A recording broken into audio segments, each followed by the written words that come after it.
So one of the things we make a point of distinguishing when we're looking at a stream is, again, the source of the pollutant. So we've pretty much learned how to distinguish mine water from water that comes from a hydrofracking operation or a conventional well, for that matter.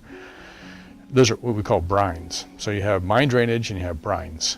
So if it comes from a well, I don't care if it's conventional or horizontal hydrofrac, the water is a brine. And those brines are extremely saline.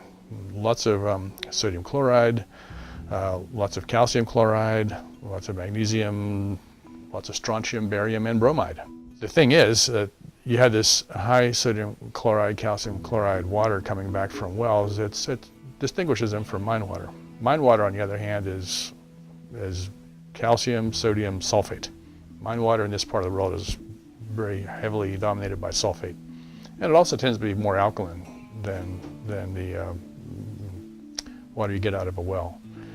And the concentrations are, because of the sodium chloride, calcium chloride are just a lot more soluble than calcium sulfate, you get much higher concentrations coming back out of wells. So you can get TDS values up in the 80,000 to 350,000 milligrams per liter range. Now 350,000 milligrams per liter, to give you an example, means that if you had a gallon of water with that kind of salt concentrations, 1/3 of that,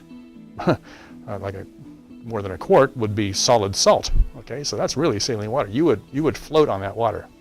The ocean is 35,000 milligrams per liter, or 1/10 as concentrated as some of these brines coming back from wells. The volumes of water that are coming back from a well are very small compared to what you get out of mine drainage. Mine drainage discharges, big ones, can be a couple thousand gallons per minute, whereas with a well, you inject water into the well for hydrofracking purposes, and then it flows back.